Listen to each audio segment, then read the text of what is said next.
The Battle of Stalingrad, one of the deadliest and most brutal confrontations in military history. It wasn't just a battle for a city, it was a fight for the soul of a nation and a turning point in World War II. Between August 1942 and February 1943, Stalingrad became the scene of a massive, desperate struggle that would ultimately decide the fate of the Eastern Front. We are Fortified History, and today we're diving deep into the story of Stalingrad, exploring how it unfolded, why it was so crucial, and how it reshaped the course of history. By the summer of 1942, Nazi Germany had been fighting in the Soviet Union for over a year. Operation Barbarossa, Hitler's invasion of the Soviet Union, had initially brought the Germans to the gates of Moscow, but the Soviets had managed to halt their advance during a brutal winter. With his hopes of quickly defeating the Soviet Union dashed, Hitler turned his attention to the south, toward the oil-rich Caucasus region. The city of Stalingrad, located on the Volga River, became Hitler's primary target. Capturing Stalingrad would give the Germans control over a major industrial hub, cut off Soviet supply lines, and open the way to the oil fields of the Caucasus. But there was a personal element. Stalingrad bore the name of Hitler's great enemy, Joseph Stalin. Taking it would be both a strategic and symbolic victory. In August 1942, the German 6th Army, under the command of General Friedrich Paulus, began its advance towards Stalingrad.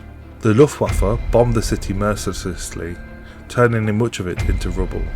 Thousands of civilians were killed, and those who remained prepared for a bitter siege.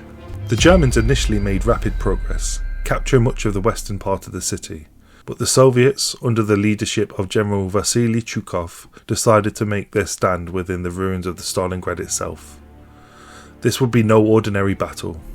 Zhukov's strategy was to fight in close quarters, where Germans' advantages in firepower and mobility would be neutralized. The battle for Stalingrad quickly descended into a brutal, close-quarters combat. The Soviets turned every building, every street, every pile of rubble into a defensive position. The Germans, trained for fast-moving, open-field warfare, found themselves bogged down in a deadly urban fighting. The battle turned into what Soviet soldiers would call a rat war, with both sides fighting for control of individual factories, houses, and even stairwells. Famous locations like the tractor factory, the grain elevator, and Pavlov's house became the focus of the intense fighting. Soviet snipers, the legendary Vasily Zaitsev, picked off German officers from the ruins, adding to the chaos and fear.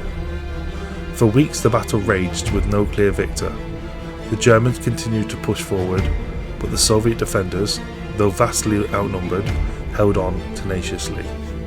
By November 1942, the Germans had occupied most of Stalingrad, but they were exhausted and overextended.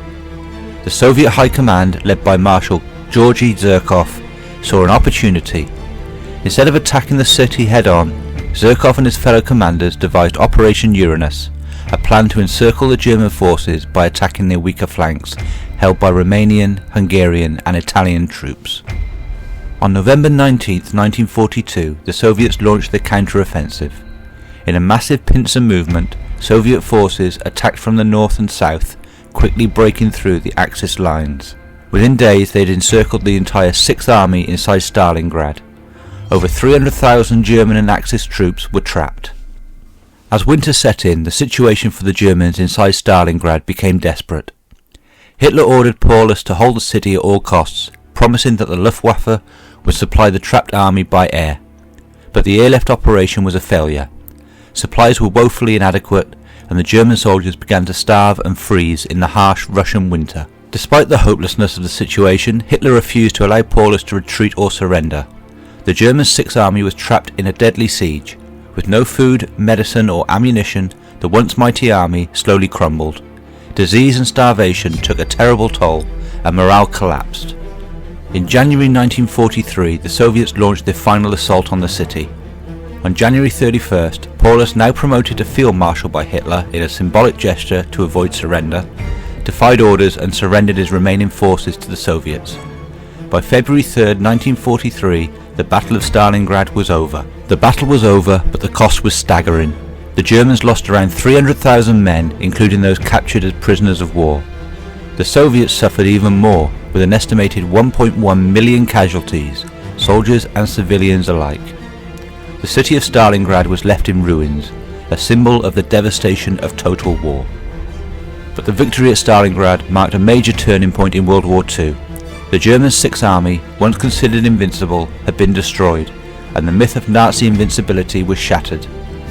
After Stalingrad, the Germans were forced onto the defensive on the Eastern Front, as the Soviets began to push them back all the way to Berlin. Stalingrad wasn't just a battle of military might, it was a battle of wills. The Soviet victory there boosted morale and galvanised the Allies. It demonstrated that the Nazi war machine could be beaten, and it was a critical step towards the eventual defeat of Nazi Germany. Today, Stalingrad, now known as Volgograd, stands as testament to the resilience and sacrifice of those who fought there. The battle reshaped the course of history and remains one of the most significant engagements of World War II. It was a victory that came at a terrible price, but it turned the tide against Hitler's ambitions to the east. Thank you for watching this journey through history. If you enjoyed this episode, be sure to join us on Sundays at 4 p.m. as we take a look at another topic.